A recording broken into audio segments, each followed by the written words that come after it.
Oh my gosh. Wouldn't you know, just when I said we got a storm going through and we're notorious, my neighborhood is notorious about power going out, the power went out. So, again, my apologies. I'm trying to get this back up. I should be live on all my channels again, working to get Duru back on, my guest to log back on. But hold on while I'm trying to uh, get get Duru back on and get everything going there. But I appreciate everybody, uh, sticking with me through all of these technical difficulties. Last week we had a technical difficulty. This week, when, like I said, when a storm goes through, but I know what's on my list for next week, within the next couple of days, is getting some battery backups to eliminate all of this power going out. Because, like I said, here in my neighborhood, it's just power goes out so easy. Duru, my guest, is joining back in, but like I said, I'm trying to get everything set up, make sure that I am broadcasting on all the channels again. I think I am. Please hop back in the comments. Let me know that, everything is up and going. I see that I'm live on all the channels here. Again, my apologies to everybody for just cutting out there right away. But like I said, we have a storm going through right about now, and it's a quick storm. But like I said, it's pretty much stopped raining. But again, the power kicked off just when I said that. So we're gonna get this episode kicked off. A little bit late, but hey, we are going through, and like I said, I know the nature of live streaming is you just roll with what happens. So again, hopefully everybody is checking out the episode. Appreciate. I'm not on Facebook, but I'm assuming we're live on Facebook because I just got this message. So please. Facebook user. I don't have it up on my channel yet, so let me know who you are. I appreciate it. My YouTube viewers should be back up on YouTube as well. We back. I appreciate you, Deborah. She's checking it out on YouTube. Again, I already know what's on my list next week is to get me some battery backups. For all this stuff, because this has happened a couple of times, and again, where I'm located at, the neighborhood is just notorious for power outages. Even when a small storm comes through, we just go out. So, like I said, thank you, everybody, for sticking with me. So let me kind of get myself back on track here. My guest, Duru, is back in the house. We're getting ready to get this started. So I want to make sure that I kind of start this off on the right channel. Boom, boom, boom. I hope everybody is having a better Saturday than mine has started, for sure. But I want to thank you again for all my viewers for sticking with me, staying tuned in. We are back in effect and live, so ready to get this kicked off. I hope all of you are having an amazing Saturday and an amazing weekend. My name is Don Terrell. Again, for people just tuning in, please jump in, join us. We're back live on all the channels. And thank you for tuning in to The Color of Motion, where I like to say, hey, stories come in all shades. And I highlight people of color and diverse backgrounds in the industry of motion graphics, animation, visual effects, cartoons, and comics. This space that I'm just ecstatically crazy about. Please make sure that you hop on over to the Facebook group community, get plugged in. Facebook.com/groups/The Color of Motion. Be a part of the community. Be a part of the family. We would love to have you. We definitely don't want you to miss out on any of the information and conversation that we have over there. Again, big shout out to today's sponsor for the show, Restream. We had some major technical difficulties last week that had to do with the Restream broadcast, but support was super amazing and got us back up relatively quickly. So that's why I love Restream, because it's such a great company, such a great software. The support team is amazing. So if you are live streaming out to all your channels, make sure you hop on over to Restream, check them out. They will definitely be there for you. So big thank you to Restream for sponsoring The Color of Motion. What else?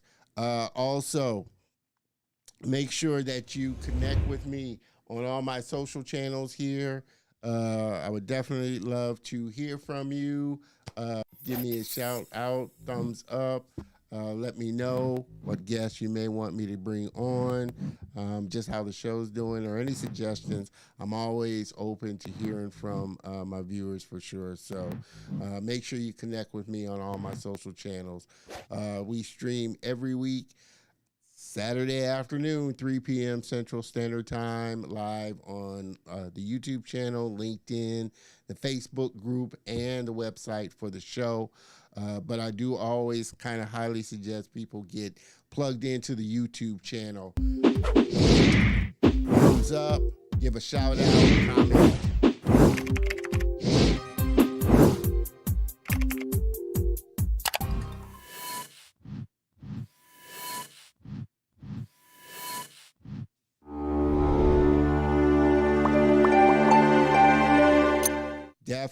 Definitely want you to be a part of the community. So like I said, connect with me, comment on the episodes, because that always helps the algorithm for sure.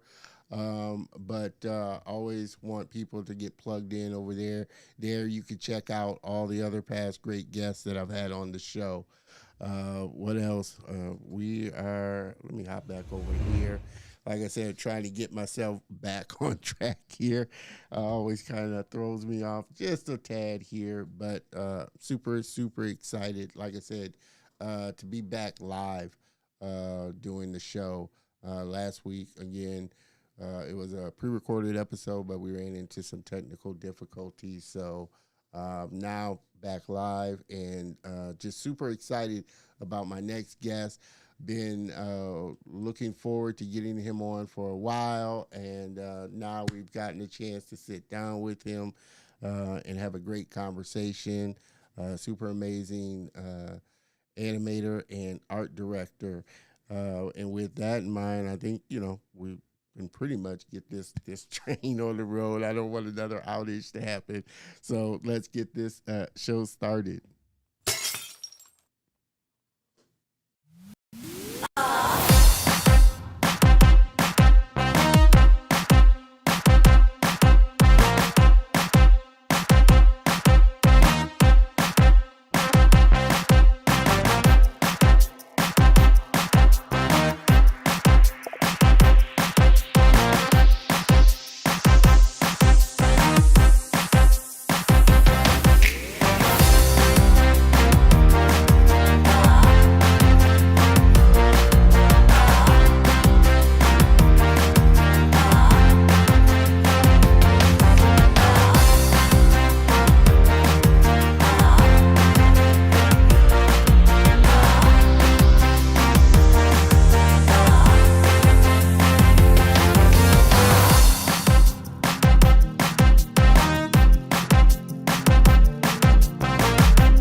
Yes, we are getting ready to get this underway because I do not want to run into any more technical difficulties.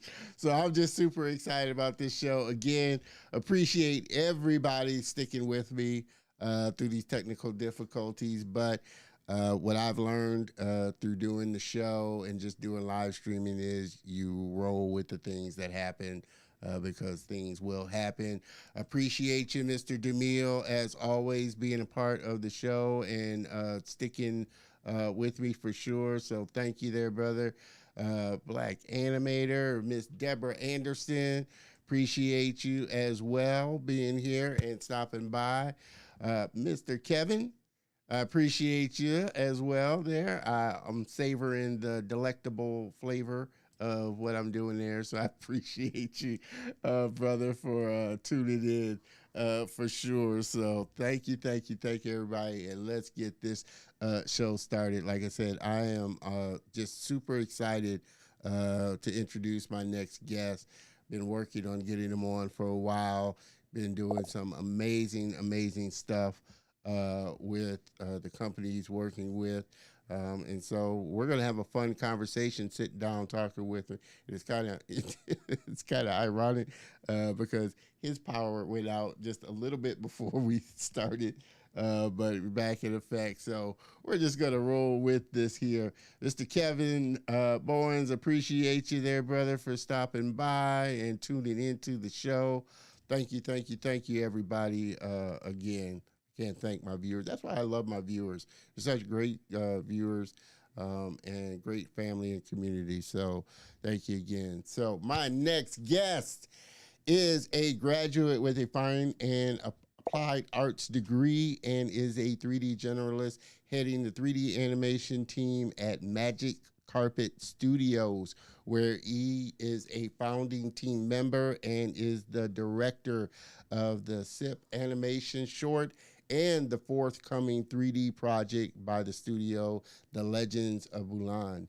With Magic Carpet, he has done some game development in addition to directing cinematography for most of the commercial ads produced by Imaginarium, their parent company. He's also a photographer, loves art, learning, experimenting, and longs to continually pull that art out either with a brush, camera, or stroke in every frame. The medium may change, but fundamentally, the art remains the same.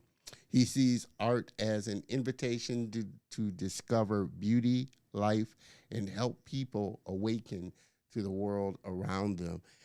Everybody, please help me welcome my very special guest and patient guest, Mr. Duru Azubuike.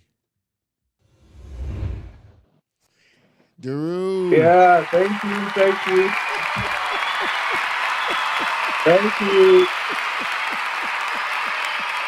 I'm super excited to be here. Thank you. That was such a beautiful intro. Woo! That was gonna, Appreciate it. Appreciate it. Like I yeah, said, we always try and bring our guests on and make them the superstars that they are, notwithstanding any of the technical difficulties that happen. But uh, I'm yeah, sure you know, working with technology, things just happen. yeah, exactly. Like it happens a lot. You plan and sometimes it doesn't go as planned, but you have to just go with the flow, like you said. You got to roll with it. You got to roll with it. I have been Yeah, super looking forward to sitting down and having a conversation with you.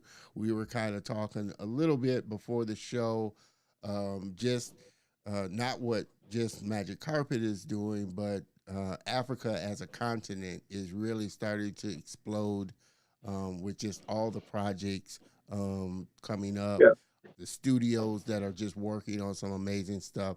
So I'm really looking forward to sitting down and really diving into some deep stuff here. So my I guess my first question is, what was it that initially kind of got you into interested in 3D and animation? What was it that just really sparked it for you? So for me, I mean, like you read in my bio, right? I came from background of fine and applied art. I mean, that was my degree. So I mean, getting into school then, I mean, the vision wasn't so clear. I mean, I loved art so much, and I knew I wanted to tell stories, right?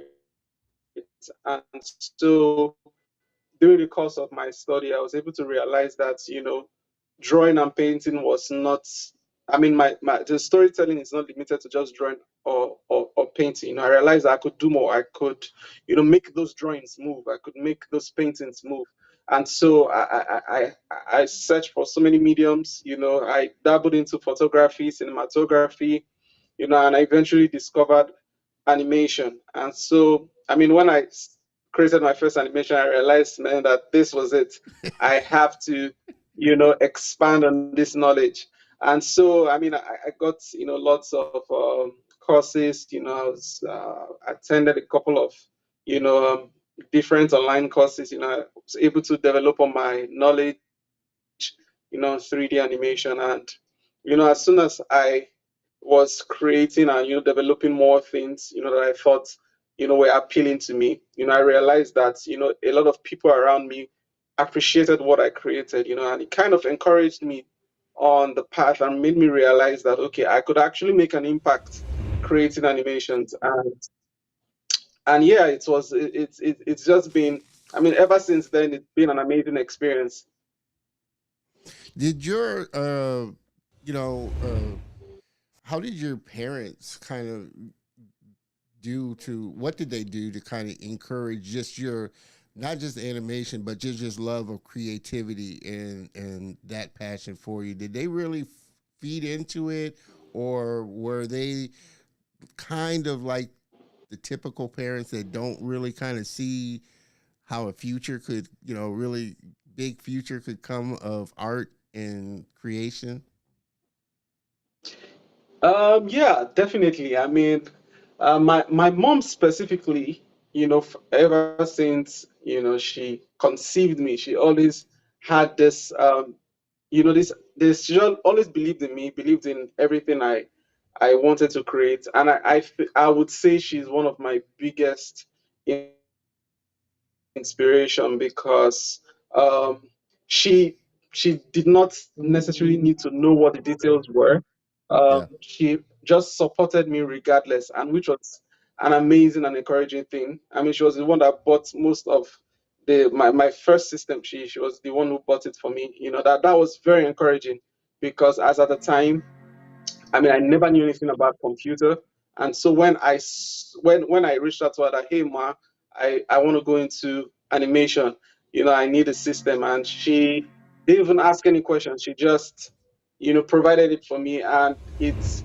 I mean, as soon as she provided for me, I realized that, man, I have to make her proud. I have to make the best out of what she has provided, and yeah, and so it's been an amazing journey ever since then, and I'm super excited for what she has done, the impact she has on my animation career. Awesome, awesome. Well, I mean, did you watch like cartoons growing up, and what kind of cartoons and animation were you kind of exposed to as you were a kid, kind of growing up in Africa? Yeah, I mean, we got to. I mean, then when I was much younger, we were very much exposed to the likes of Nickelodeon, Cartoon Network. I mean, every morning I would wake up, looking forward to, Ben 10, looking forward to, the Looney Tunes, and so that shaped a lot of my, desire to create, as a child. And I think, taking that up to who I am right now, I mean, I started getting much older and started asking myself certain questions like, okay, how do they create animations? I've always loved them, but I never knew how, and I, went into animation, and then I began to realize that, oh wow, okay, this is how it's been created. It's even much more exciting, right, than I thought. And yeah, so I mean, as a child, animations were a huge contribution to my love for storytelling, and yeah, I think that's my story. Yeah. Yeah. So for you, what was kind of the, I guess, hardest thing about learning 3D, doing 3D and animation? You know, I mean, it's not an easy thing to kind of do and kind of learn. And I think people usually just see the end result, but they don't see all the work like modeling, texturing, all the things that go into it. And I guess, you know, everybody kind of finds their lane of what they enjoy doing, whether it's rigging, whether it's animating, whether it's texturing. Was there any one thing that was really hard for you to kind of wrap your head around 3D? Because I know it took me a minute to kind of wrap my head around kind of 3D, you know, because I came from a 2D illustration kind of background. Um, Oh, interesting. I would love to know more about, I mean, your bio, your journey as well. I mean, saying all of this right now, it made me realize that, man. I mean, I know you. I've been watching your shows, but I guess I really want to even know more. Maybe after this, I'll get to make a little well, more I research mean, about your artistic background. yeah, I mean, my degree is in visual communication, and I came from illustration, you know, graphic design, but I always had a passion for 3D. But I know when first started learning 3D and found animation, you know, I realized that motion graphics was a good blend between the two because it was graphic designs, but it was motion, adding motion to graphics. So motion graphics was a Yeah. good kind of segue. But I know when I started learning 3D, the first software I sat down in front of, and it's not even around anymore, Softimage, which they used Softimage was, I can't remember who owned Softimage at the time, and maybe somebody in the um, audience can throw that in. But they did Jurassic Park with Soft. They created Jurassic Park with Softimage, so I was like really excited. But it was a real. It was almost like my. It was like Maya. Maya was really hard. I don't think I would have been able to wrap my head around had I sat down in front of Maya the first time. It was just really technical. And they must have had, Softimage must have had like 7 or 8 thick manuals of learning the software. So it just really turned me off. But when I found and discovered Lightwave, which was owned by New Tech at the time, it was created by artists, so it was a little easier for me to wrap my head around 3D and learning 3D and made it much more fun. So that's why I say for you, was it really, was it a hard transition for you coming out of applied arts and your kind of degree and background and moving into 3D and learning 3D? Um, I wouldn't say it was a hard transition for me because we then in school we had this course that was called the computer aided design, right? Yeah. And in the computer aided design, we had lots of my lecturer wanted us to always experiment and try out new softwares, and so we had this big break in school, which was like a strike. Um, and so during that break, I was sitting at home asking myself, man, this is going to be like a 6 months break in school. And so what should I do? So, I mean, it made me, have enough time to even go into, research and learning these softwares very well. Um, I mean, it was difficult while I was in school learning other softwares because I mean I had my studies to take care of. So balancing it out was very difficult. But that break gave me an amazing opportunity to be able to, I mean, learn as much as I could learn, which was Yeah. about 6 months. And then when we resumed, I mean, I'd already gained a lot of knowledge. And so it was easy for me to blend that with my studies.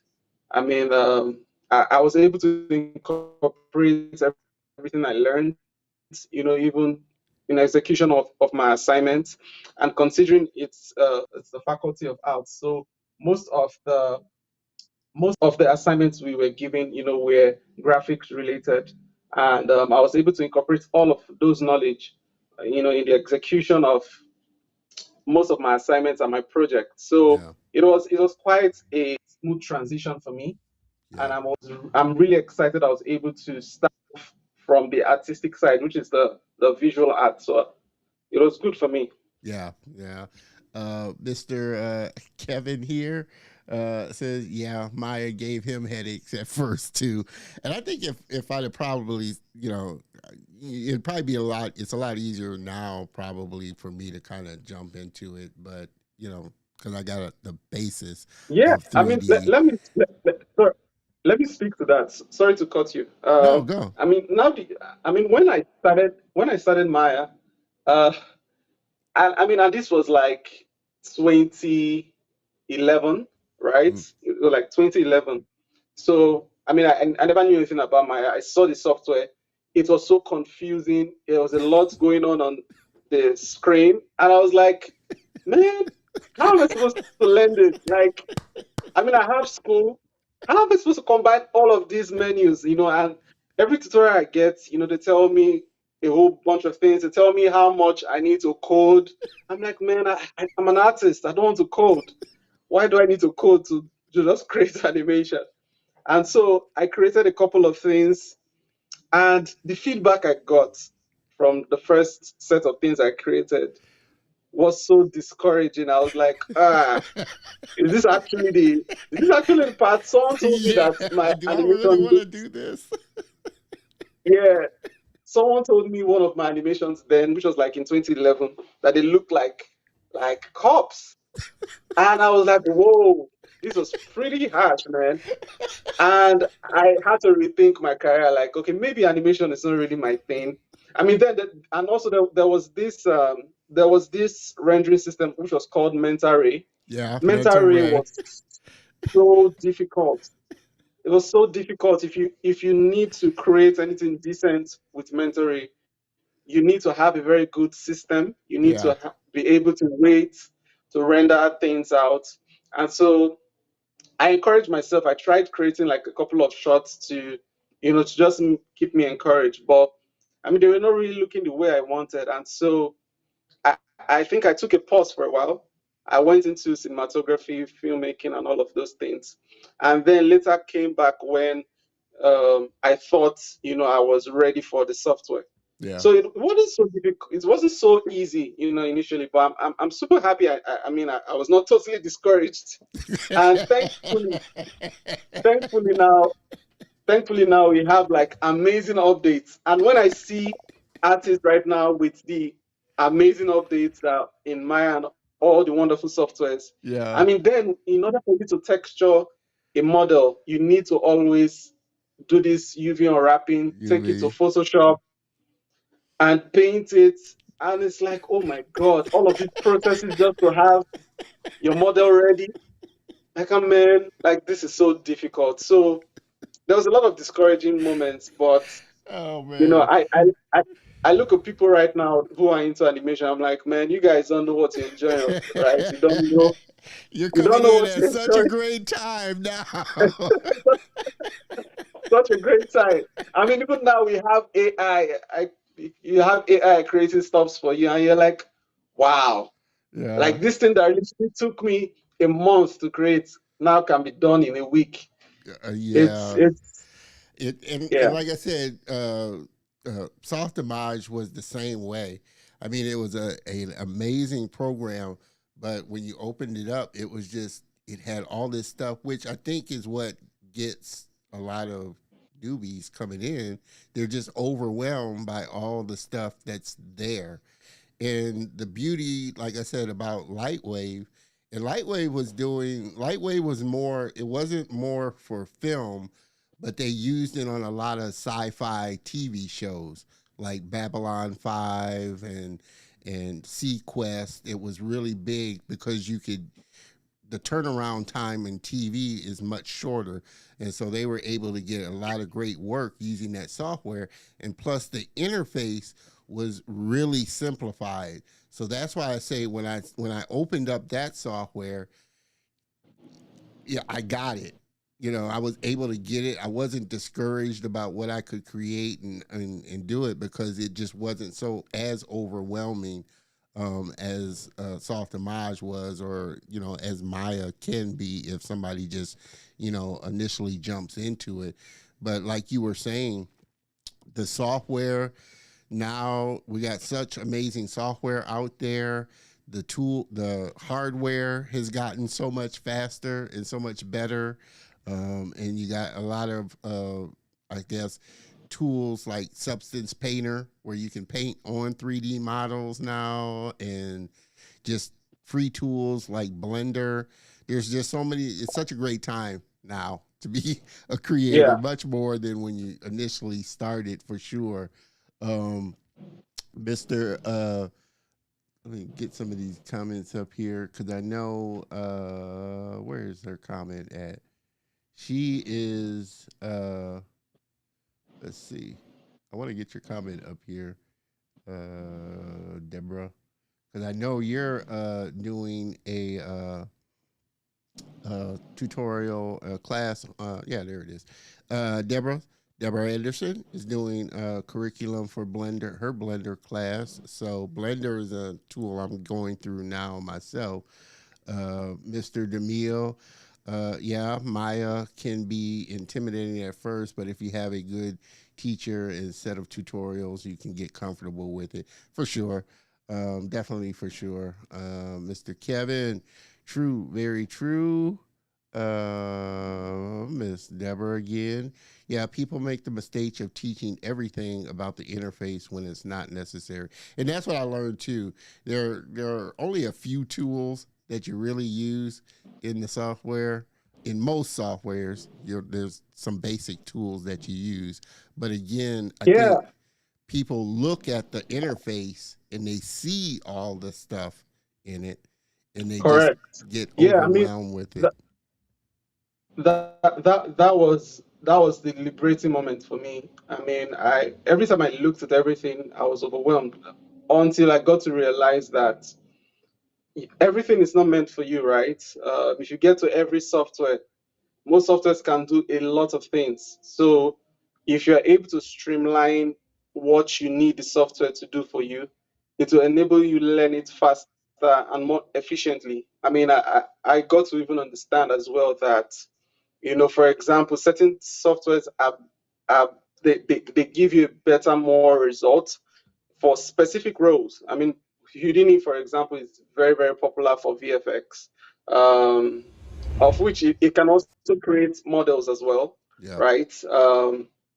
You have so many things like ZBrush, for example. ZBrush is popularly known for creating models, organic most especially, but you can also create textures there. But people rather go to Substance Painter for creating their textures, right? I mean, even in Maya as well, Maya can do a couple of these things as well. But right now, I'm even thinking about changing my workflow whereby I create in Maya, I texture in Substance Painter, and I render in Unreal Engine. yeah, So, I mean, that's kind of like a new workflow I'm thinking about right now, yeah, which still further speaks about the point of every software is unique, right? And they would give you, the best for what you want them to achieve for yourself. yeah, yeah, for sure. And kind of on that point, I think, and you can let me know what your thoughts are about it. And it's funny because I just had this converse. I was having this conversation with another VFX person, and they were talking about Unreal and how, one, it's great because you see everything in real time and you get this kind of real time feedback. But how do you see, and there's a big, she was saying there's a big need for Unreal artists because it is starting to become such an integral part of people's production pipeline. Do you feel like, Unreal is just a great thing to have in your pipeline because of that real time kind of feedback that you get? Yes, definitely. I mean, it's Unreal is such, well, no pun intended, but it's an unreal software because it's the things you can do. The things you can do with the software, it's amazing. I mean, they just keep creating lots of beautiful updates that are very, very relevant to the industry, right? And personally, I think it's something every 3D artist should have in his arsenal. I mean, even though you're just an animator, right? Yeah, And you need to make your animations look better, right? Unreal is a free software that is available for you, right? And right now, they are incorporating their system in such a way that even in the VFX industry, it's very, very relevant, right? The things you can do in real time. yeah, One of the major challenges most artists have is that they want to be able to have real time feedbacks, right? And not have to necessarily spend a lot of money in very high systems, right? So with Unreal, with a decent system, you can actually do a lot. You can get the best out of it, and I totally understand and see how it's going to be a major, major. It's going to create a major impact, in the nearest future, for the 3D space, right?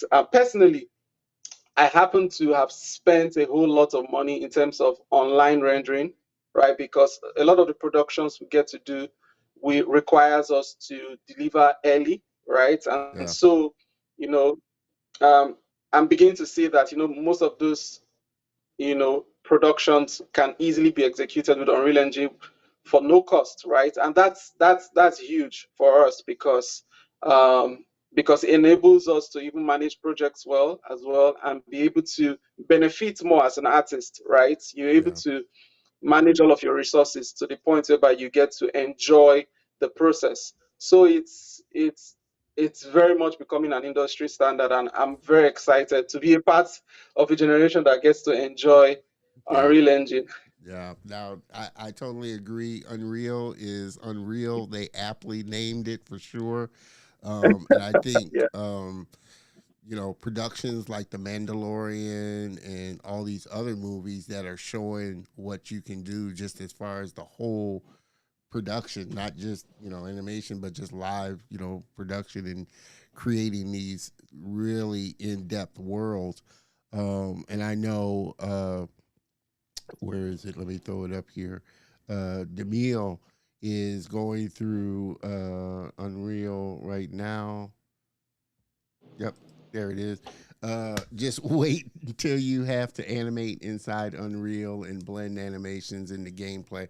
Like I said, it's such an amazing software, and the fact that, like you just said, it's free, that you can use and really leverage and learn. And like what the person I was talking to was saying is there's a real demand for Unreal artists that studios are really starting to look for now.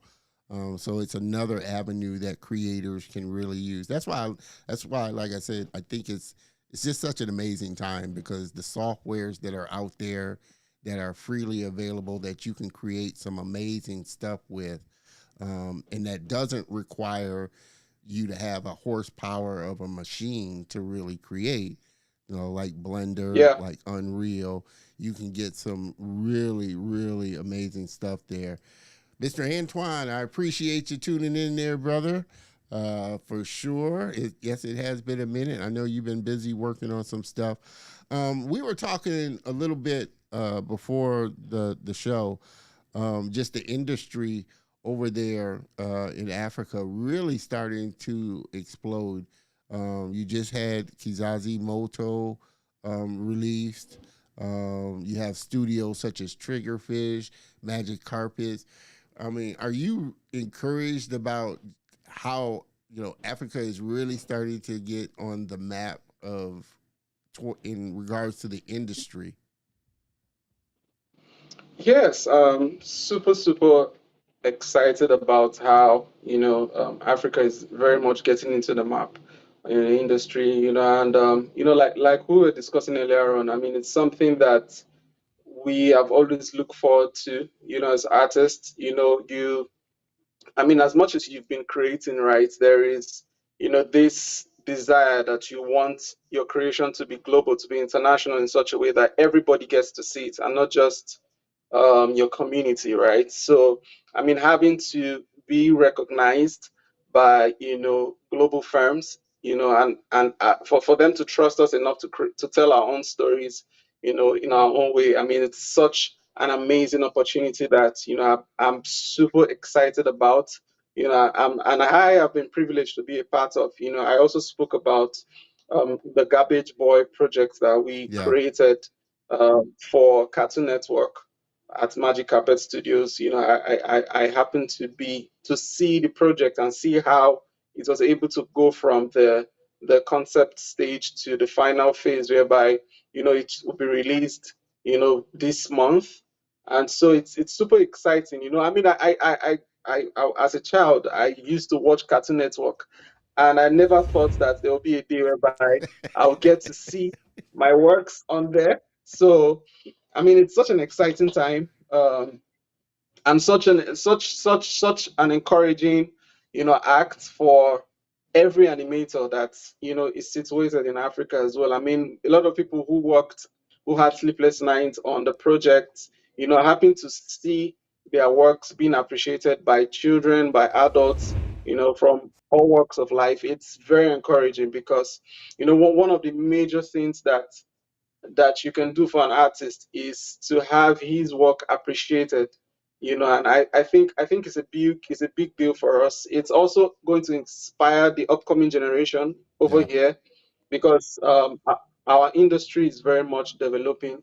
And some for the longest time there's been this uncertainty, right, of how the future is going to be for the African animation industry. But I mean, with projects like this, there's a lot of encouragement and there's a lot of clarity in terms of where we are heading to and the possibilities, even in terms of having certain conversations with investors, right, are much Yeah. more easier when they're able to see, the potentials or the projects you've been able to execute on a global scale. So it's such an exciting time on every angle, and I'm Yeah. I'm super excited to be a part of it. Yeah, yeah. And on that note, we're going to take a quick look at Magic Carpet Studios' upcoming project, The Legends of Bulan, and then we're going to come back and we're going to dive a little deeper into this topic here. So let's take a quick look at this amazing work here.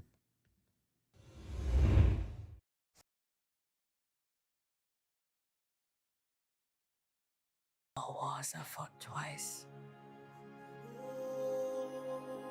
from within and from without. Empires are threatened, cities besieged. Out of the gloom, an exiled warrior finds a chance to reclaim glory.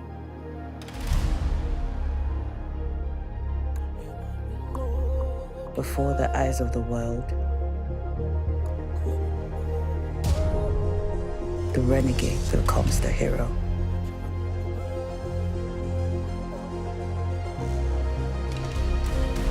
As kings fall, warriors rise.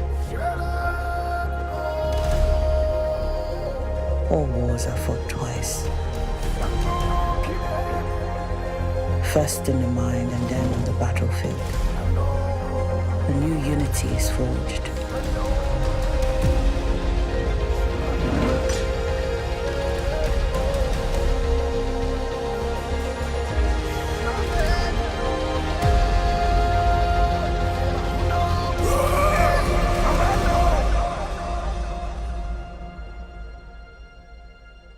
All wars are fought twice.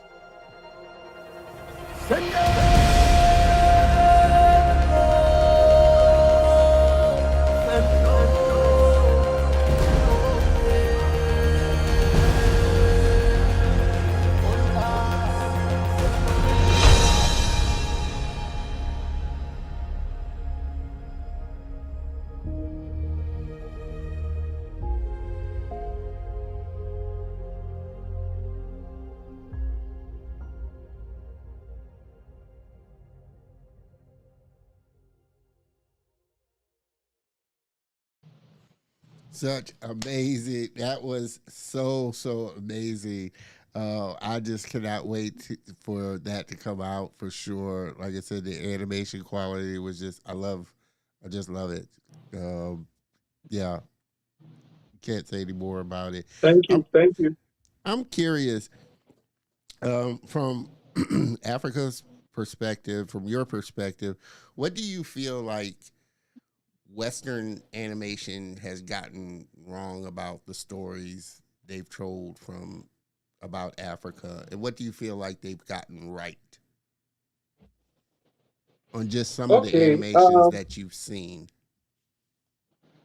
I think generally there is a lot of misconception of what Africa is. I mean, a lot of people think, for example, Africa is one country, right? And they fail to understand that it's just a continent.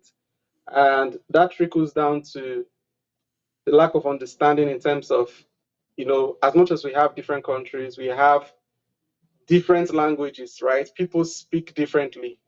So, even in terms of how most times I see how people try to interpret the voices of Africans in most animations or even movies, for example, right? If you Yeah, if you see the likes of Black Panther, right, you see them talking in a certain way, like it is.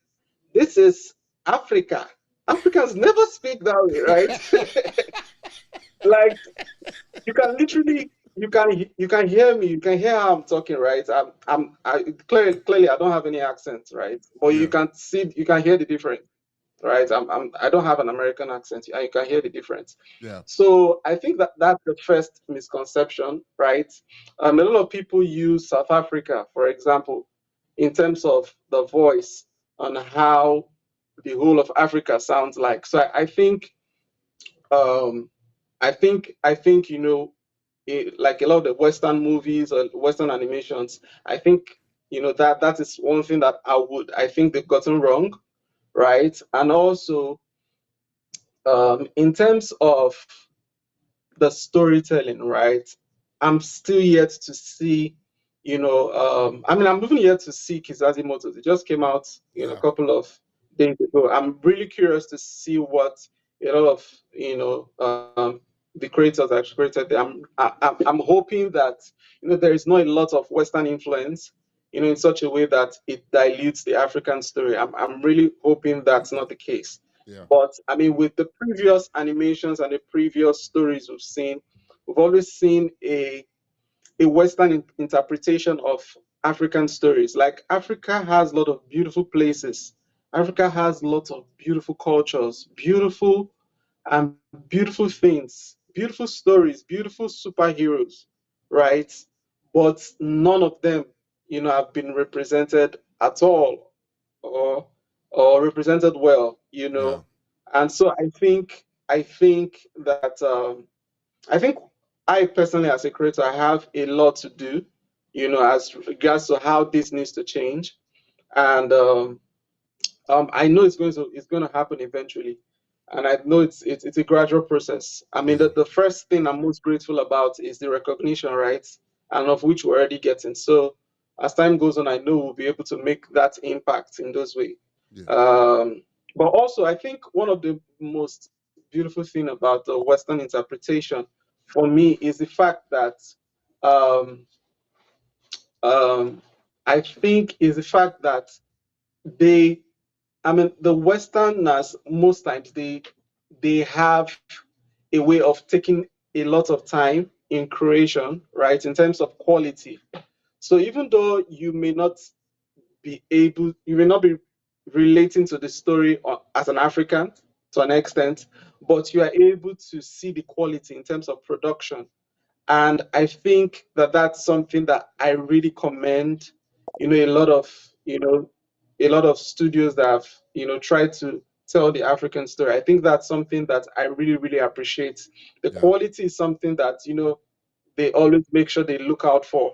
And it's something that even as an African, it's something I'm trying to emulate, right? I'm trying to make sure that even as a creator, I try to make sure that I never reduce my standard. I always try to learn improve my skill, because I'm looking at what is happening out there, on the global scale. And I'm like, man, you have to do better. You have to meet up to this quality. And so I think on that level, it's inspiring seeing what a lot of studios are doing out there. Yeah, yeah. Now, I wholeheartedly agree. Let me throw some comments up in here. We're getting a lot of feedback from everybody for sure. Uh, Miss Deborah Anderson. Yeah, the whole point of Kizazi Moto is African stories by African people, for sure. And that's like you were saying. I'm really excited and hopeful that they're true to, because I know they use, it's like 10 different studios from different 10 different, supposed to be 10 different creators from different areas, and I'm hoping that they're true to their own area and region. Like you said, Africa has a diverse countries, many countries that we kind of clump Africa as just like you said. We think everybody talks like South Africa as a whole, when that's not the case. So, Yeah. there's all these subtle differences between the countries within Africa. So I'm looking forward to everybody's own stories about their own experiences and really bringing that to light. Um, with that, and now that we are starting to see, like I said, this, Africa on a global scale, what do you feel as a continent are some of the challenges that Africa is still going to have to go through as far as it pertaining to the industry? Because, like I said, I've had this conversation with a few creators that I've had on that are from the continent. The things that we kind of take for granted, that are more of a challenge for you as creators over in Africa. Just like what we were talking about, power. We don't. I mean, over here in this country, we flip on a switch and we expect the power to be on all day, every day, no problems. What's notwithstanding the storms that come through and knock our power out. But I've talked to some where, like I said, they were working on, had batteries that they were running from. They only had a certain amount of time to certain allocated, certain hours of power. I mean, what do you see are some of the challenges that Africa is going to have to still work through in order to really grow the industry and really make it mainstream, just like it is over here? I mean, again, there are just things that we take for granted that, I was talking to, she was a guest on my show, Esther, uh, who's a stop motion animator, and she was just talking about getting material that, like clay material and the type of material that is used to make a lot of the stop motion models. Just that as a challenge of getting stuff shipped to you and sent to you, and the whole thing. As a creator over there, do you feel like there are still things that Africa is going to have to put in place to make it just, a everyday mainstream thing? Okay. So I would try not speaking to the. I'm assuming that there are lots of um, like common things people would speak about, which is like light and I don't know all those challenges, which I think I think it's common amongst most creators, in Africa. But I think one major thing that I would like to speak to is about the privilege of having access to funding by Mm, your own government and by your own system, right? yeah. So I would explain, right? Because if you tend to go to places like United States or France, you tend to see lots of systems whereby people can get grants, get certain things that they could use to fund their projects, to be able to kickstart their idea, right? There are a lot of those things that are created by the government, right? And I think that it goes a whole long way, right, in terms of how it's going to make the industry become better. So for me, I think that's a very important aspect that does not get talked about a lot, right? Although Magic Carpet as a studio, we are making so much progress of seeing how that can change, getting more internal investors. So, and the reason why I would say this is because I made a statement about how um, the Western culture perceives Africa. And the reason is because no matter how much you try, no matter how much of the research you make, you can never you may not be able to tell an African story as much as an African, right? Um, if you as an investor is going to invest in a project, you may not be able to understand so well what like the perspective of my story if you're not an African, right? Yeah. So I think it's very important that even in terms of the investment, like from the government, from people who are looking for projects to invest in, I think it's very important for that to start from Africa, right? We don't have a lot of that currently going on, and that in a way is limiting us on how much we tell our stories. And so there are lots of situations whereby there have been so much influence from the Western culture to the African story, if you get what I mean. Like if you have, for example, a situation whereby maybe a studio that resides in the United States, for example, wants to fund your project, you have situations whereby they get to dictate how the story goes. Yeah. And the reason why that happens is because they probably don't have full understanding of the perspective of an African. So you end up having stories that ends up still looking like the Western culture at the end of the day. So going back to my point, to the fact that if you have more investors that are coming from Africa that invest in African projects and African animations, I think that that's going to go a whole long way on how it's going to improve our stories and making it even more original, Yeah. right? And that's a lot of privilege, that people outside Africa tend to enjoy. Yeah. Um, And yeah, and and I'm wondering because ultimately, for any studio, whether it's Disney, Nickelodeon, or any studio, their bottom line is dollars. Does it make does it generate money and revenue in the end? And exactly. I think that was the big concern about Black Panther when it came out. They weren't sure internationally how it would do. And then they found out, Yeah. okay, internationally, people love watching movies that have an all black cast and Yeah. this and that.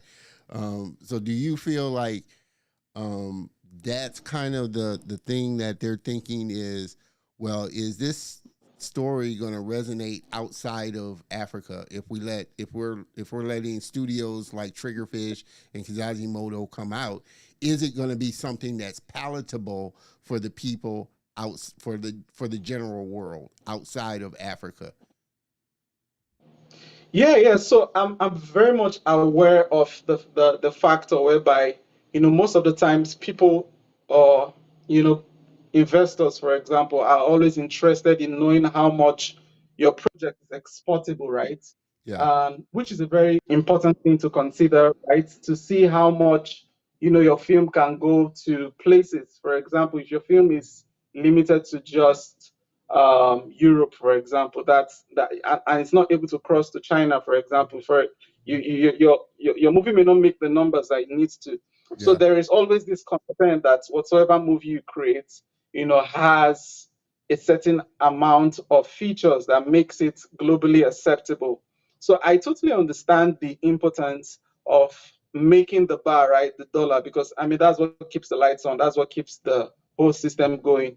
But eventually, what happens is that you begin to lose the story part, right? You begin to lose the soul of the project when the system gradually tilts towards a more financial driven decision, Yeah. you know, which is what I see is going on right now. You know, there are a lot of remakes, there are a lot of, things that are going on, and there are less originality in terms of creation.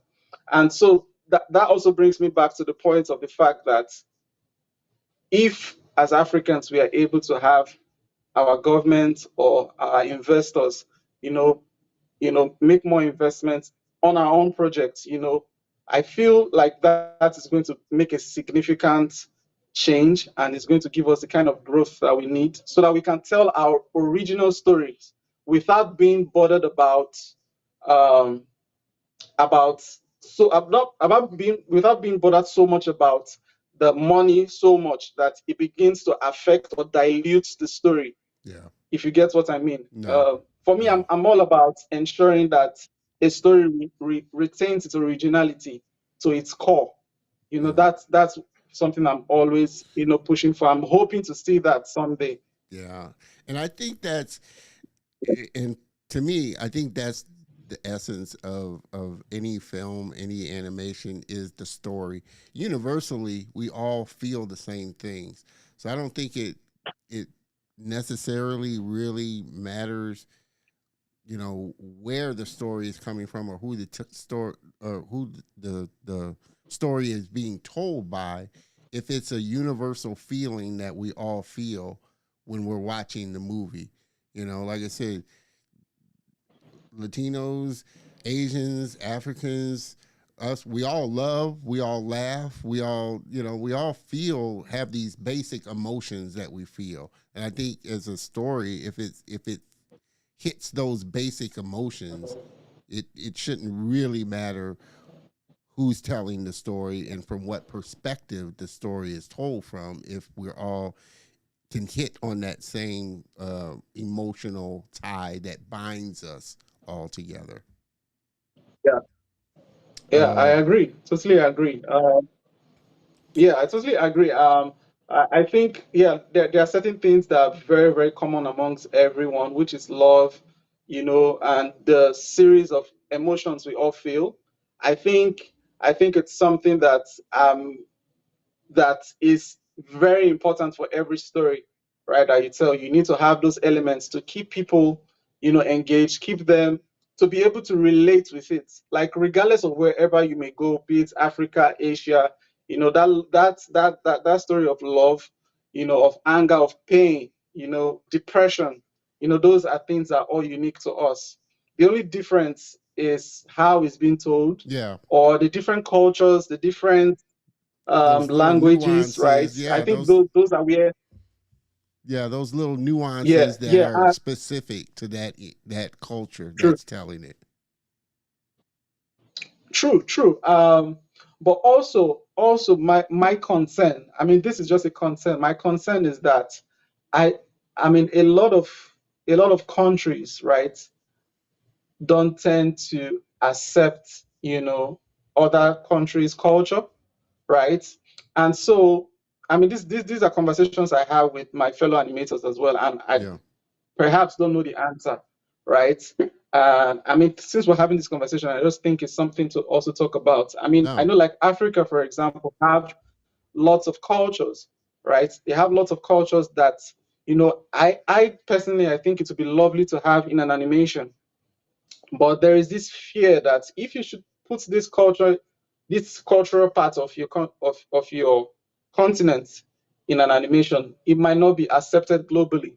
And so that in itself has limited, some sort of storytelling that the world is looking for. For me, when I see movies and I learn, right? I learn new cultures. When I saw Moana, I was able to learn a lot of things about, those people you get. And I feel like that's what storytelling should be, right? As much as you feel certain emotions, you should be able to watch and be able to understand and learn certain people's culture.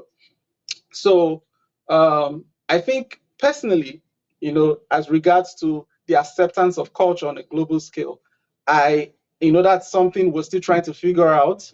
We're trying to understand, even if you're going to tell your own story from your own cultural background, how can you tell it in such a way that everybody can relate with it and not necessarily feel, any other way that they shouldn't feel, right? Yeah. Like currently, we already see that going on, with lots of movies, whereby certain movies are released, and you have certain people having certain interpretation of what they think it was, and which is not necessarily the intention of the creators, but um, that's just something that we are trying to, figure out, even as Africans. How can we tell our story in such a way that it's not misunderstood or misinterpreted, Yeah. right? Yeah, and I'm glad. I mean, it's a task, it's a challenge, but I think it's something I'm excited about to Yeah. uncover.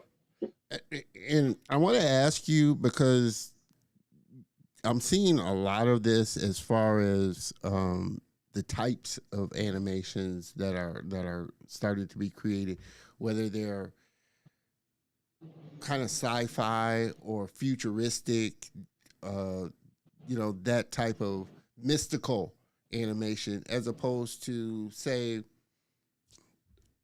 an African animated love story between, two African.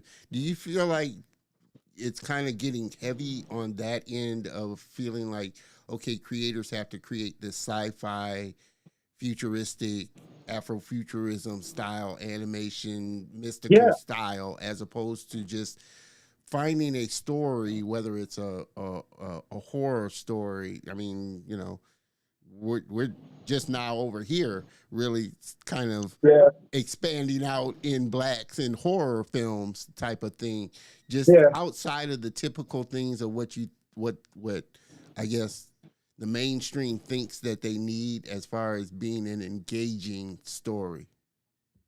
yeah, yeah. I totally agree. I mean, we had this conversation like a couple of days in the studio, and we ask ourselves, why is it that certain genres are more like populated in the markets? Because we currently have a feature-length movie that is directed by Chekube Okonkwo, which is called Passport of Manamilia, and that has no sci-fi or anything. It's like it speaks about the northern culture of Nigerians, and it drills down to the culture in such a way that you would feel it, right? You get to feel and see things that you've never seen before, culturally and story wise as well, which is an adaptation from a book.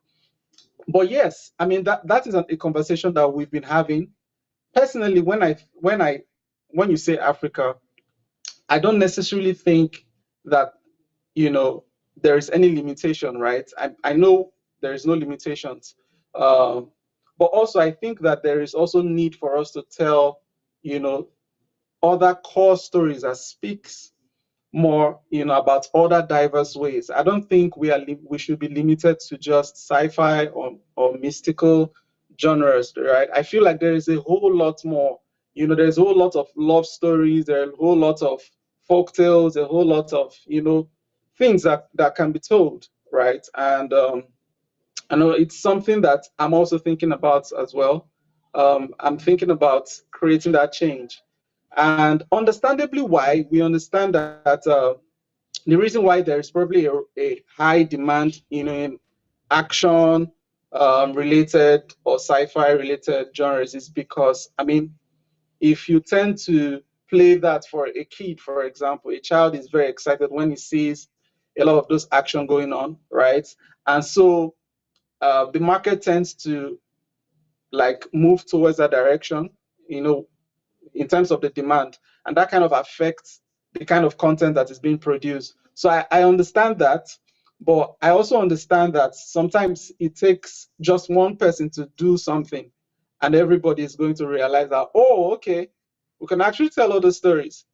So at least I'm taking it upon myself to be that change, showing the possibility of other genres that can be that we can tell, in terms of storytelling Yeah. for Yeah. Africa. Yeah, yeah, for sure. Mr. Antoine had a question here, for sure. I want to throw up. Make sure I get it on here. I'm curious if Duru knows how African people view African America black folks. Uh, I'm just curious on how Uh, we are viewed from an African person's point of view. Thank you. Yeah, and I always ask, kind of that kind of general question with my African brother. What's your perception of the Western, Western blacks over here, type of thing? Because I mean, that's the thing. I think until, like you said, we experience each other's point of view, we always have this kind of preconceived idea of yeah, what each other is like. yeah,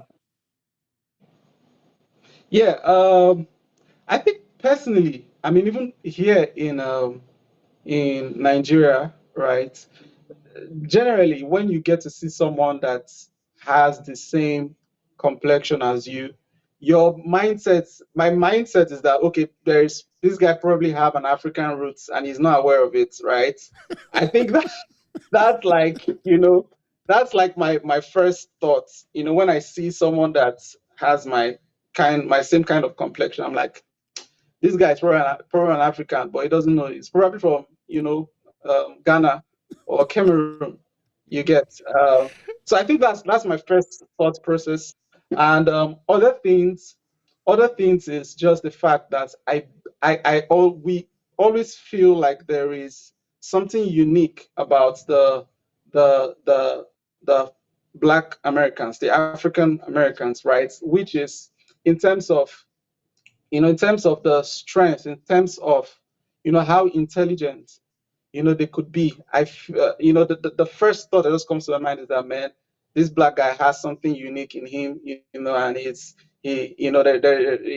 just something that that I believe if I get to know him better, I get to see more of those beautiful features, and excitingly, when we get to see movies as well, we get to understand, how, the Black Americans tend to, speak sometimes, how they tend to address certain issues, right? Like, I think it's pretty much an exciting experience. I mean, getting to know this little, Yeah, from where we are.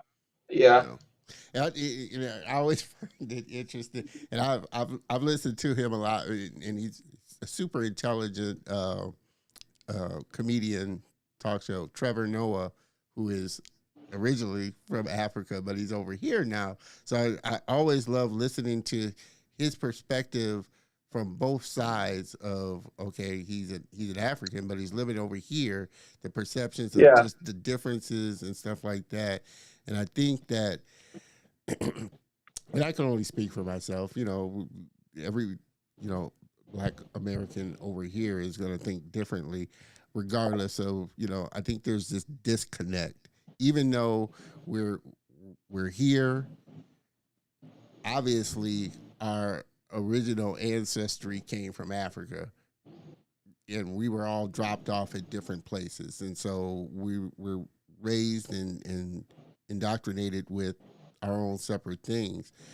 But I see a resurgence now of a lot of Black Americans really finding out where, what region they came from in Africa, to really find this connection. And so I think that's what I'm really loving to see is and I'm looking to do it myself because I would love to know. I mean, I know where my Yeah. family originated here in America. We're from Alabama. But before Alabama, before where did Yeah. our ancestry come from? What region did we come from?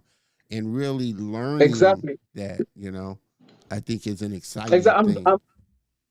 Yeah, it's very exciting. I mean, we are currently in a generation whereby people are very much, in tune with their origin, right? And it's very exciting. And even before this call, I was checking on social media. I was seeing certain like prominent footballers like Kylian Mbappe, like one of the biggest footballer right now. He went to his hometown Cameroon in Africa, right, to Yeah. visit his people.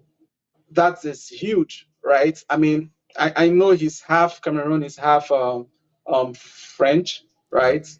But the fact that he saw it cool for him to go back to Cameroon to, just say hi to them, I think it's something that, it's good to see. That just shows that, people are beginning to understand that we might be divided with different countries, but at the same time, we are also still united, Yeah. right?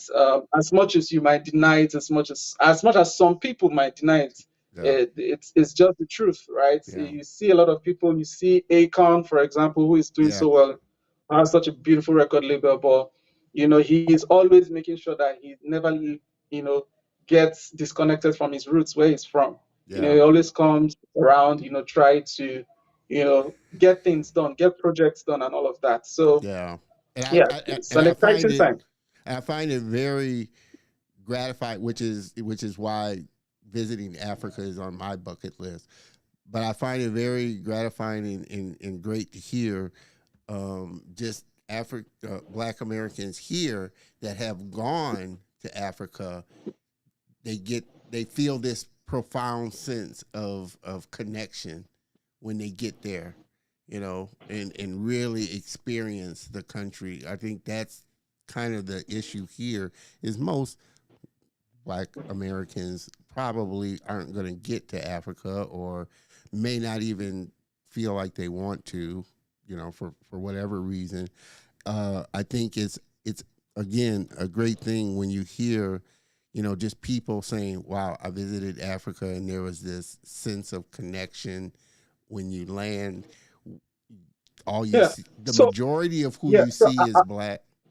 I will speak to that as well because I mean, also the question that was asked, I think is also related because personally, I think some of our perceptions when we see, I mean, Black Americans, our perception is more like, I hope this person is still connected, and that connection is not getting distracted with all of the technologies or inventions. Yeah, There is a way those things get to affect how much your true strength as an individual, right, is connected to life, to the natural things you get to experience. And so, even as Africans, we we still try to preserve a lot of those elements, right? Even down to the food we eat, down to the our daily routines, down to how we stay connected spiritually with our different spiritual beliefs, right? I think it's something that, you know, when you get to come over to the country, you get to feel it, right? You get to feel that atmosphere, that change, because, we try to still preserve, you know, eh, that cultural value that keeps us strong, right? Naturally, most African people are strong. And I'm not even talking about physical strength, which is also part of it. But most Africans are strong mentally, right? And that's because we have like a system that has built us, that has made us seen, a lot of, situations that has made us like eventually stronger. So sometimes when speaking to the perception also about Black Americans, like we see them or we see certain things happening, over the news, and we're like, this guy needs to come to Africa. If he comes to Africa, he would be strong. He will be oh strong. I man. mean, for example, when you see people talking about maybe lights not being available, for example, and you're like, well, we've seen, we've passed through those challenges, and so it doesn't bring us down anymore. Yeah, It doesn't bring us down anymore because we've found a way to always make solutions, even when you know it looks like everything is coming down. So Yeah. I think that's that's one of the core values that I think we really appreciate as Africans. And I believe anybody will get to sense when they come to visit. They get to sense that, that tenacity, that strength, physically and even spiritually as well. Yeah, yeah. Let's throw some comments because we're getting a lot of comments on this topic as well. Miss Deborah, Black Americans don't have the privilege of finding our original countries throughout our last name. I would kind of disagree because now that you have DNA testing and like you have Yeah, all in one, you're able to true. at least find the region of where you're kind of coming up. True, you have to do as Black Americans, we have to do a lot of digging when it comes to really going back in our family Yeah, to kind of find out because we don't have our original names and we took the names of our slave masters. So we and a lot of records were lost or destroyed. So it is a lot more difficult. But now that you're seeing DNA testing, a lot more people are taking DNA testing to kind of find out the region of Africa where they come or what's most in their DNA.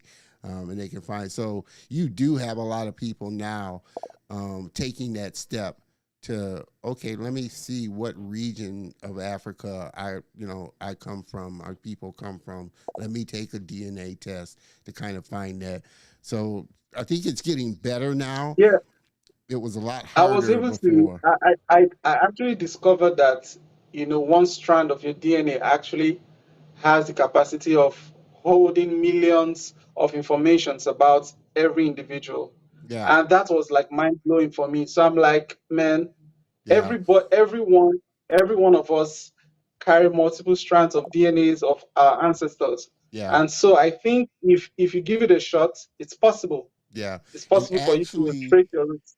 there is, I can't think of his name, but he has a show that he does, Finding Your Roots. He's a black American here, very famous. I forget his name. Maybe somebody can throw it up in here, but his nickname is Skip something. But he does DNA testing of Africans that are looking to find out where they, find out their lineage, even beyond slavery. And so, like I said, with like the 3-in-1, I think it's called the DNA testing. It gives you a breakdown. I've got such and such percentage of South African. I come from this region. I have this percentage of English or American or Italian, and it gives you a really good percentage breakdown of where you come from. So I think now as DNA testing is getting more and more popular, you do have a lot more. There are a lot more Black Americans that really are wanting to find out what region they kind of come from. So it's getting better, and I'm really excited about that for sure. Let me see. Last names. Yeah, like I said, last names. It's hard for we're not gonna. It takes a lot. Like I said, even with last names, he's you know, man, I wish I could remember his name, but he's able to find out through even your last name, like up to the point of where you came in, where you are around slavery time, because like I said, a lot of the records were either lost or destroyed. So it does take a lot of work trying to find out our lineage up to that point. I think once you cross over to try and find out, like I said, unless you have a record down through your family, it's probably going to take DNA testing, to go beyond slavery, to where you find out where you're at. Let me see. And edited. Yeah, I think, I mean, speaking to what, she said, last names. The reason why I would think it's difficult is because we gradually have started not recognizing the importance of our last names, right? Now you have people who don't want to carry the last names of their parents, stuff like that. I mean, we, like, a lot of people don't tend to understand the importance of that, which is also being able to trace your roots, Yeah. right? And I guess that's where the complications started from. Yeah. I mean, a lot of times, Yeah. Well, with even us, it's here hard. With Black Americans, it's almost impossible because, like I said, we took on our slave masters' last names. So finding out who we are, just like I said, as a family or as where you came from and going beyond, it's even harder to find, past your great grand, unless the story's been passed down through your family. Going through records is very hard because trying to find out, where you came from, what port you came in, and what region you were taken from is very hard because, like I said, once we got over here, our names were stripped from us. So we had to take on our last names, our names, even our first names were stripped from us. So we had to take on, our slave masters' names. So that's why it's hard for us to really dive deep into, okay, our lineage and our heritage because, it's going to come to a point where it stops at the slave master. And unless they kept records, more in-depth records, then we're not going to know who we came from or what region we came from. And Kevin Bowens threw that in there. Henry Louis Gates. Yeah, Skip Gates. He has, like I said, he does the show Finding Your Roots. And he does all these, actors and actresses that are looking to find out, slavery, where they came from, where their family lineage and stuff. It's just interesting. And I think, like I said, you got a certain portion of, Black Americans that, they're, they don't like being called African Americans because they're not African, where they yes, consider themselves Americans. And their history stops at they don't, there's this disconnect of, they're not connected with Africa. I don't know that, like I said, me personally, like I said, while I'm an American, I was born here. My mother was born here. My grandmother was, I don't know. I'd have to do my own history, but I'm thinking my grandmother was born here, and then past that, she was brought over. But I know that if I want to go back to where I have to know, I have to be able to trace myself back to Africa. There's at some region in Africa, my family was brought over here, or somebody in my family was brought over here. Somebody in from some region, and I guess I would have to really do DNA testing to find out what region of Africa somebody in my family was brought over here. But you do have a portion that are just, we've been over here for so long. We're so used to America and this way of life over here. They've disconnected themselves from anything over in Africa, or feeling like, okay, we have nothing in common. I don't see it that way, but either, there's a obviously a cultural difference, of course, but I still know, that somebody in my family originally came from Africa. Somebody in my family was brought over here, and our family started in Alabama, or was dropped off in Alabama. There were some that were dropped off in Haiti, Jamaica, all over, but they were taken from somewhere in Africa. So I think that's, like I said, I believe we have more in common than we do not in common. That's just me personally, but not everybody can agree with yeah, that. yeah. I totally agree. I totally agree that we have a lot in common. For me, I only wish that this was a universal understanding, because that would also help even in how we also encourage ourselves, right? Because sometimes I've gotten a couple of experiences with certain people that want that disassociate themselves, right, from Africa, and yeah, doesn't come off well. But I also understand that it's just out of a lack of understanding of the fact that we are actually more unified than you think, right? We are so unified than we think, right? Yeah. And I really hope that we are able to derive that unity in such a way that we are able to grow together in such a way that it helps us in our different spheres of life. Yeah. And I believe that's the beauty of not only filmmaking, but animation, what animation can do when it exposes you, like I said, to different cultures. Like I said, I'm not Asian or Latino. I may have a little bit in me. I don't know. I'd have to do a DNA test. But being exposed to stories and their experiences helps to connect me even better to realize that there's more in common with us than not in common. Like I said, we all have these basic emotions that we feel. We all have these basic desires out of life that we want. And so I think that's what binds us as a race. Me personally, that's my feeling. Now everybody's got something different. But it's interesting. Like I said, gotta throw some of these comments up in here because, like I said, we're getting a lot of comments for sure. Gotta know the history of Black Americans and know the depths of.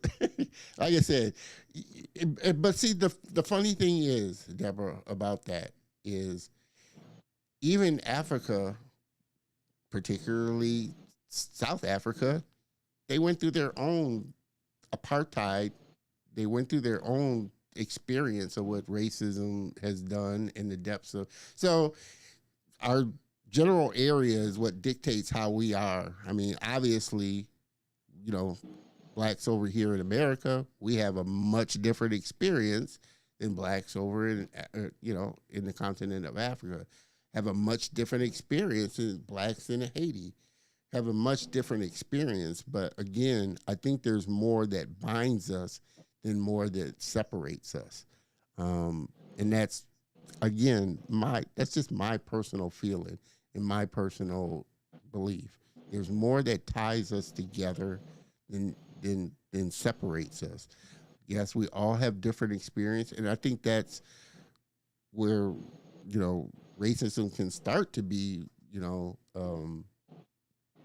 worked on, is the fact that I can appreciate the differences between us.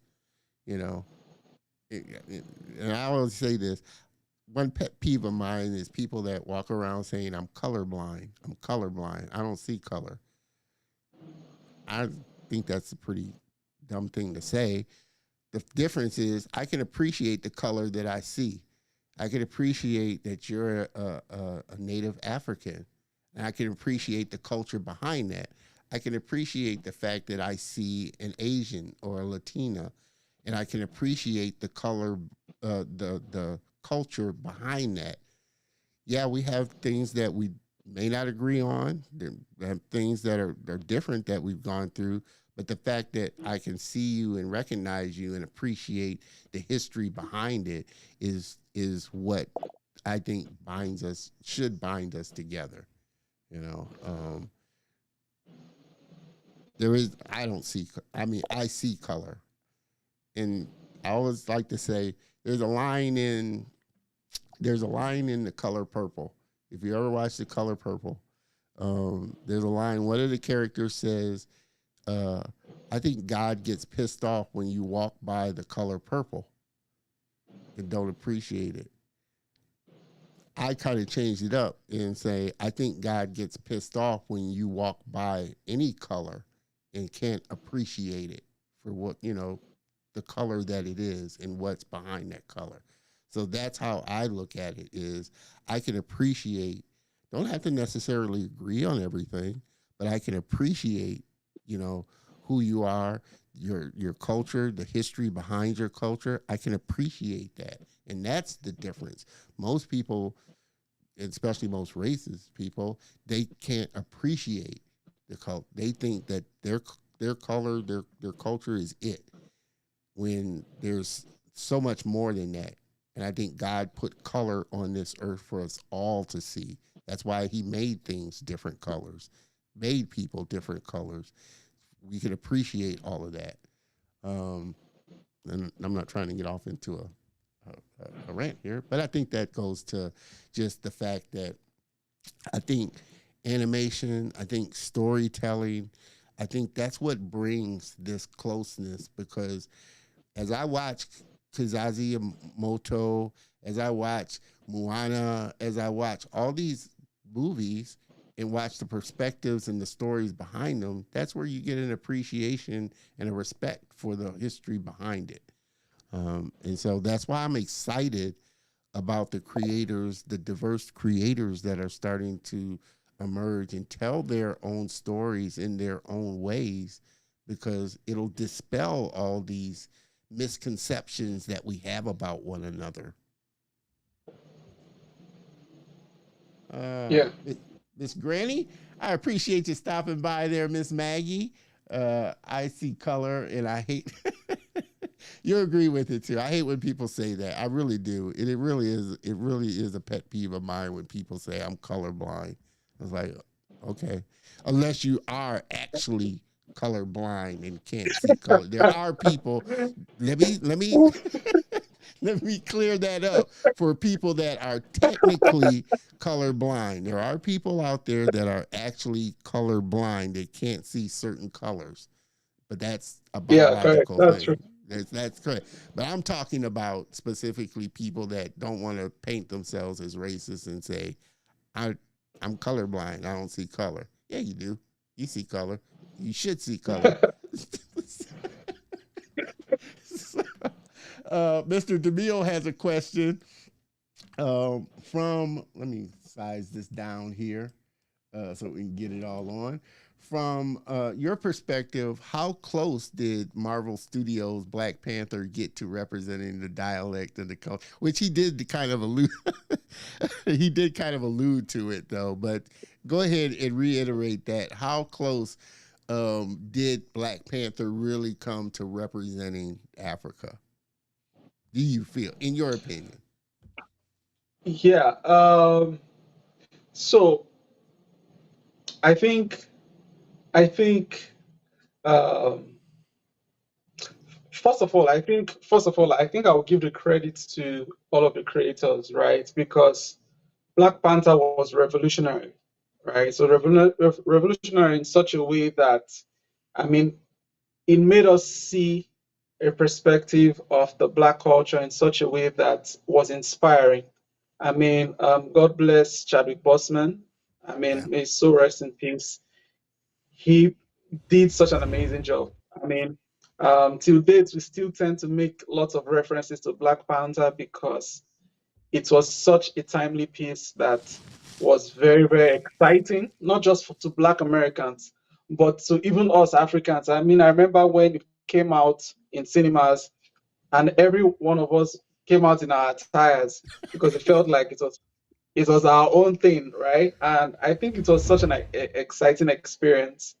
Um, but yes, understandably, like I said, in terms of the representation of the the way they talk, like I said, I think the reason why it ended up to be that way was because there is a huge misconception about how Africans sound like, and that misconception is predominant across every movies you tend to see, even in Marvel and a lot of, in the Western culture. So, and which tilts more towards the South African accent, right?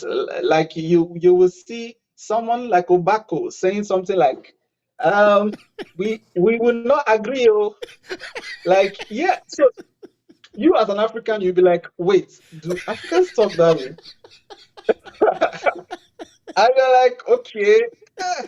I mean, you just tend to forgive it. You forgive them because you're like, okay, yeah. I mean, they tried. We'll just Yeah. overlook it, right? Because it's just like one part of it, and you cannot necessarily tear down a whole movie because of one part. Yeah, And like I said, I commend the effort so much because I mean, if you listen to Chadwick Boseman on a regular day, he's not an African like from birth. So for him to having to train himself to try to sound something close, yeah, I think that was an effort worth commending. yeah. But of course, as an African, you would eventually figure out when something is sounding like an Yeah, African or not. you'll pick up the And small differences. Yeah, you'll pick up the ex- ex- nuances yeah, that are not you right. can Yeah, never. And and yes, I think that was it. I mean, a lot of us had that conversation in Africa, like, yeah, it sounds. I mean, even if you watch um, Woman King, yeah, right? Woman yeah, King, which was like predominantly done by most Black Americans, right? yeah, I mean, they did an amazing job. Woman King was like my favorite movie this year. Was it this year? yeah. It was this year. Yeah, This year. Yeah, it was like one of my favorite movie, right? And then you see, I mean, the likes of John Boyega. John Boyega actually has, an African roots, which yeah, was very yeah, exciting. But also, you understand that he spent majority of his life in the Western culture, so you could also still tell as an African that there was something about it that's not necessarily us. But like I said, still commending his efforts because he did an amazing job. Like he was one of the exciting, actors I enjoyed. Like he brought so much comic relief to it that made me enjoy it. So yeah, so I mean, regardless of how much time you spend in acting, right? Whoever is from that region you're trying to be can always sense, yeah, the difference. yeah. I mean, you as a Black American may not be able to tell. You'll be like, No, oh we wow, this don't. guy, I mean, yeah, like exactly.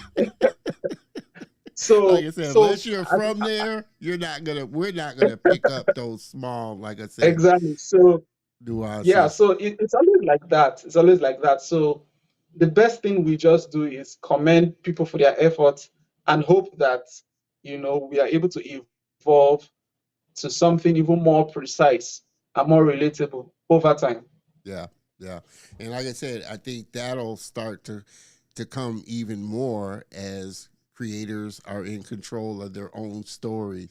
They're using people from their own region and actors from their own region to bring that authenticity that, like I Yeah, said, us over here, unless we're really, like native, unless they're like I said, native Africans that may have moved here that can hear the difference about this he's not from that region or he's not speaking from that region. The average Black American is not going to know that because, like you said, we think South African talk is the way they talk in Africa when it's very varied amounts of dialects there. yeah, yeah. I mean, you have people like Ghana, for example. The way Ghana says church, they say church, for example. And we Nigerians don't pronounce church as church. We say church, like normal church. And so, as a matter of fact, there are some places in Nigeria that pronounce church as shush, Yeah, like yeah, the church where you go to, you know, like yeah, serve God. Like there are some places in Nigeria that pronounce church as shush. yeah, And like that's like the southern region. They are called the Robos. So even in Nigeria alone, you have different yeah, um, dynamic ways in which people pronounce certain things. So, I mean, with all of that experience, I mean, you are able to sense when there is a difference. When someone is being precise in terms of um, how they pronounce certain things, and if maybe they are really from that region or not. yeah, And I yeah, know ultimately the essence, for acting is for you to make it relatable. I mean, I know that's the essence, but at the same time, you know, when you also criticize movies, you also try to be to as much as you're constructive, you also need to be very um, wise on how you criticize.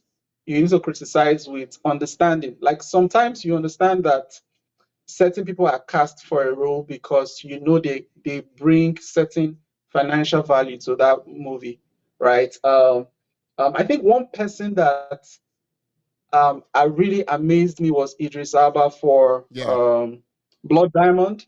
yeah. Yeah, he did an No, that amazing job, man. was that Like, Idris or was uh that was God, it wasn't Idris. It was for Blood Diamond. It was golly. What is his name? Please, somebody help me. Who played in Blood Diamond with Leonardo DiCaprio? Wasn't Idris Elba? It was. oh, sorry, I think I'm mixing up the title. But there's this one that Idris Elba was, one of the militants. I think I'm mixing. I think I remember the one you're talking about. I'm kind of mixing the names up. God, what is his Uh, name? He's but yeah, been in a bunch of movies. Damn. I'm gonna. It's gonna drive me crazy until I find it. But if somebody knows it, exactly.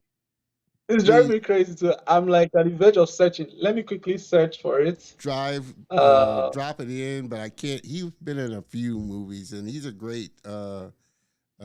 Actually, he was in Guardians of the Galaxy as well. The first one. Golly. I'm gonna have to do this because it's gonna drive me crazy if I if I don't know. Diamond Hunsu. Diamond Hunsu. That's his name. yeah, yeah. Damon Hunsu. Damon Hunsu. Yeah. That's his name. Thank you, Antoine, for throwing that up there. It's not hosting, it's Hunsu. I know. Damon Hunsu. Yeah. Kevin Bowens did I think he pronounces it Jaimin. Jaimin Hunsu with Blood Diamond. He was in Blood Diamond, and he's been in several roles. And I'm pretty sure he could probably uh, transition over. There's been some roles he's been in where you can see he's worked on his American accent, but you can still hear a slight accent. But I'm pretty sure he could probably fall into a more native African, since he's from Africa, um, dialect. But it's very hard though. I, I was really hoping someone remind me of the movie with Idris Elba that he Uh, acted as an African. I know he also did this one with Nelson Mandela, which he did yeah, an amazing job as well. Like he did such an amazing job yeah, with that one as well. yeah, I think he's one person that has really tried to live, or depict the African accent, even as a British yeah. descent. He's like I said, he's been in a couple of uh, great movies. Like I said, he was in The Harder They Fall, which is a western. So, like I said, he's really good about his dialect. I know some people didn't even realize he was British. When he talked. Yeah. So he's that good. So it's amazing. I think, like I said, it just goes to, like you said, appreciating the role, and trust me, I'm pretty sure as Africans really watched Black Panther, they could pick up not only on the dialect, but they could also pick up on the different clothing. Although I thought the wardrobe was amazing, and I know she's gotten a couple of Oscars for it, and she did a lot of research on it for sure. Uh, I just remember the name. Sorry to cut you short. no, Beast of No Nation. Uh, okay, Beast of No Nation. Yeah. yeah. He played the role of a tyrant there, and he did an amazing job. Sorry for the. No, I, no, I, I no. just could not rest for not remembering the title. You're like me. It's gonna be like a pin in your head until you get it for Yeah. sure. No worries, Antoine. We got the gist of who you were talking about, Jaimin Hunsu, for sure. So don't have to worry about spelling it. But I think he's a great actor for sure. I like him, and I like Yeah. Idris Elba. I like Idris Elba too. He's a great actor too. Um, but what's been for you the biggest or the best piece of advice on your journey so far in animation? What's been the best piece of advice that somebody's given you um, to this point? I think the best piece of advice I've gotten is that whatsoever you're doing, always be impact driven, right? If you are impact driven, you tend to go farther than someone who is just creating for creating sake. So if you create because you want to create, because you want to make an impact, you are able to make a change, right? And which is something that will last longer, right? Most of the most popular animated movies we know today are movies that made an impact in certain areas, right? And we constantly are remembering them because of those impacts they've made on us, right? An example would be Tom and Jerry, right? Tom and Yeah, Jerry made a huge impact on a lot of us, as kids, because they made us laugh, they made us, smile, they made us happy, as kids. And so it's very easy for you to, remember Tom and Jerry. So yeah. for me, I think that that's just like the best advice I've gotten as a creator is to always focus, to always be impact driven in whatsoever you do. Awesome, awesome. And you know what I got to do on things. I got to drop bombs on nuggets that my guests drop for sure. Make an impact with your artwork and whatever it is that you do it to make an impact for sure. Uh, Mr. Antoine, I always got to stay on. You stayed on me, Antoine, for our episode, so I got to stay on you as well. But it's all in fun for sure. So appreciate that. Um, One last question before I let you go. Um, Duru, where do you see the industry headed for Africa? What's your vision and what's your dream for the industry as it pertains to Africa?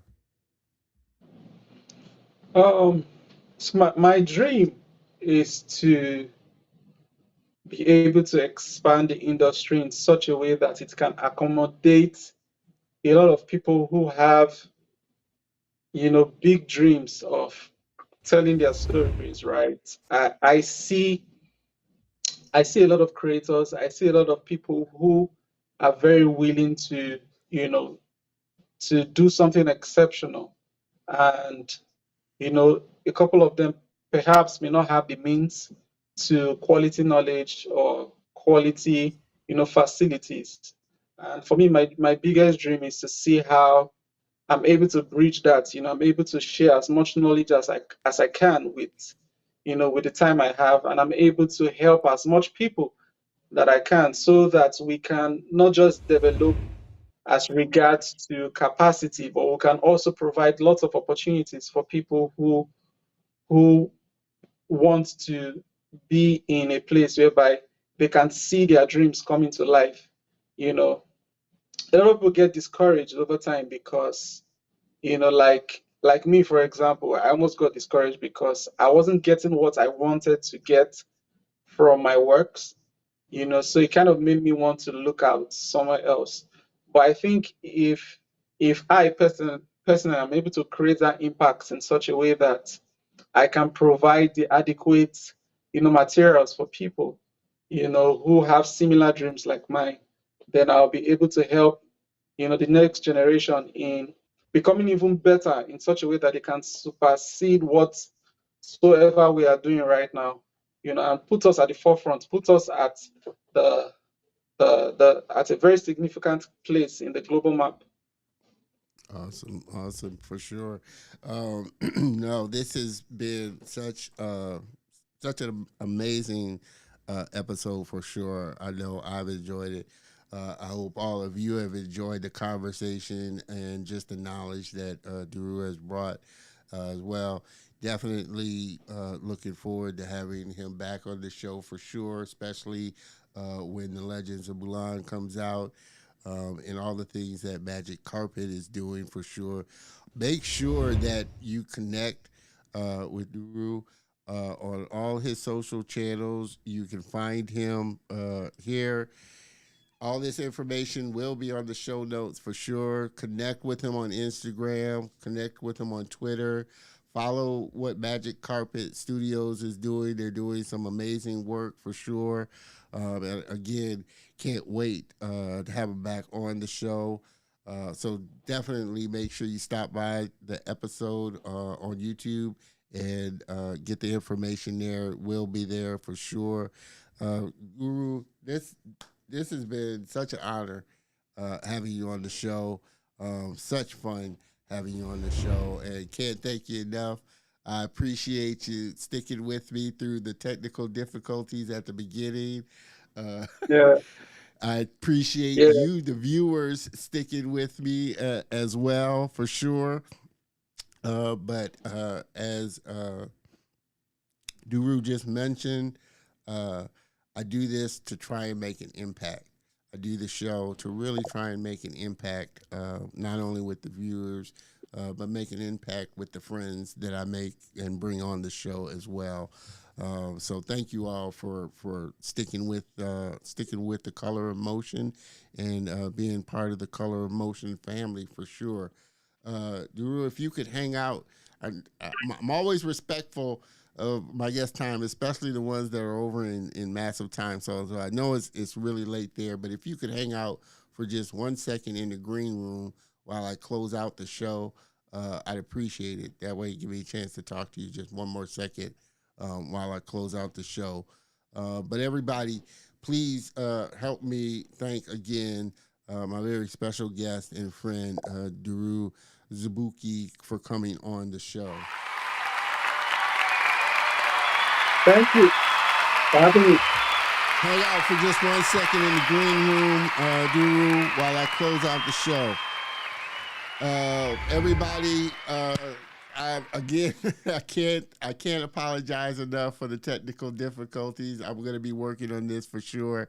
But I know Duru appreciates you hanging out and showing up. We had some amazing conversation in the comments.